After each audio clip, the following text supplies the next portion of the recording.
నమస్తే, welcome to I news. నేను మీ సోనియా.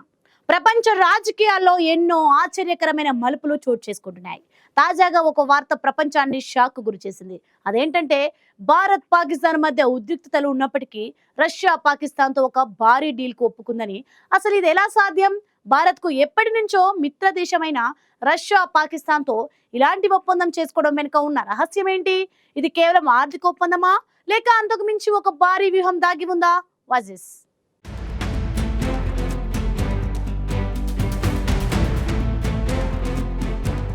ప్రపంచ రాజకీయాల్లో ఎన్నో ఆశ్చర్యకరమైన మలుపులు చోటు చేసుకుంటున్నాయి.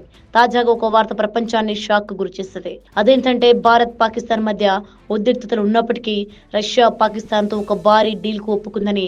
అసలు ఇది ఎలా సాధ్యం? భారత్ కు ఎప్పటి నుంచో మిత్రదేశమైన రష్యా పాకిస్తాన్ తో ఇలాంటి ఒప్పందం చేసుకోవడం వెనుక ఉన్న రహస్యం ఏంటి? ఇది కేవలం ఆర్థిక ఒప్పందమా, లేక అంతకు మించి ఒక భారీ వ్యూహం దాగి ఉందా?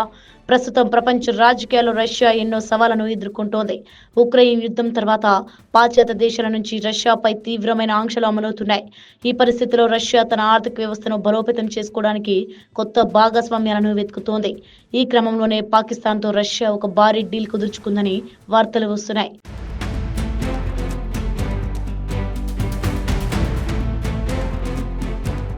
ముఖ్యంగా పాకిస్తాన్ స్టీల్ మిల్స్ పునరుద్ధరణకు సంబంధించిన ఒక ముఖ్యమైన ఒప్పందం కుదిరినట్లు తెలుస్తోంది. ఇది పాకిస్తాన్ కు చాలా ముఖ్యమైన ప్రాజెక్ట్. ఒకప్పుడు సోవియట్ యూనియన్ సహకారంతో నిర్మించిన ప్లాంట్ ఇది. ఈ డీల్ అందరినీ ఆశ్చర్యపరిచింది. ఎందుకంటే భారత్ పాకిస్తాన్ మధ్య ఉద్రిక్తతలు ఉన్న సమయంలో రష్యా ఇలాంటి అడుగు వేయడం అసాధారణం. అయితే ఈ ఒప్పందం వెనుక ఒక భారీ వ్యూహం ఉందని కొందరు నిపుణులు విశ్లేషిస్తున్నారు. ఇది కేవలం పాకిస్తాన్ కు సహాయం చేయడం కాదని, దీని వెనుక ఉగ్రవాదాన్ని అంతం చేసే వ్యూహం దాగి ఉందని వారు అభిప్రాయపడుతున్నారు. నిపుణుల వాదన ప్రకారం భారత్ రష్యా కలిపి ఉగ్రవాద నిర్మూలనకు కృషి చేస్తున్నాయి. పాకిస్తాన్ కూడా ఉగ్రవాదం బారిన పడుతున్న దేశాలలో ఒకటి. రష్యా పాకిస్తాన్తో ఆర్థిక సాంకేతిక సహకారాన్ని పెంచుకోవడం ద్వారా పాకిస్తాన్ను అంతర్జాతీయ ఉగ్రవాద వ్యతిరేక పోరాటంలోకి మరింత చురుకుగా లాగాలని చూస్తున్నట్లు తెలుస్తోంది. పాకిస్తాన్ ఆర్థికంగా స్థిరపడగలిగితే అది ఉగ్రవాద సంస్థలకు ఆశ్రయం ఇవ్వకుండా వాటిని అణచివేయడానికి మరింత శ్రద్ధ పెట్టగలదని ఒక ఆలోచన.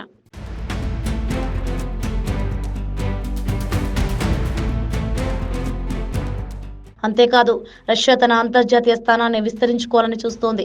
భారత్ తన ముఖ్య మిత్రదేశమే అయినా ప్రపంచంలో తన ప్రభావాన్ని పెంచుకోవడానికి రష్యా కొత్త ద్వైపాక్షిక సంబంధాలను ఏర్పరచుకుంటోంది. పాకిస్తాన్తో ఈ డీల్ రష్యాకు మధ్య ఆసియా, దక్షిణ ఆసియాలో మరింత వ్యూహాత్మక పట్టును ఇస్తుంది. భారత్ విషయానికి వస్తే మన దేశం కూడా రష్యా ఈ అడుగును అర్థం చేసుకుందని నిపుణులు అంటున్నారు. ఉగ్రవాదం ప్రపంచ సమస్య కాబట్టి పాకిస్తాన్ కూడా ఈ పోరాటంలో భాగం చేయడం వ్యూహాత్మకంగా భారత్ కు కూడా లాభదాయకమే కావచ్చు. భారత్ రష్యా మధ్య ఉన్న లోతైన బంధం, వ్యూహాత్మక అవగాహన ఈ డీల్ ను కూడా తట్టుకోలేనంత బలంగా ఉందని విశ్లేషకులు చెబుతున్నారు. మొత్తంగా రష్యా పాకిస్తాన్ డీల్ కేవలం ఒక ఆర్థిక ఒప్పందం మాత్రమే కాకుండా అది ఒక పెద్ద భౌగోళిక రాజకీయ వ్యూహంలో భాగమని స్పష్టమవుతోంది. ఇది ప్రపంచంలో ఉగ్రవాదాన్ని అంతం చేయడానికి, అంతర్జాతీయ శక్తుల సమతుల్యతను మార్చడానికి ఎలా దోహదపడుతుందో మనం వేచి చూడాలి.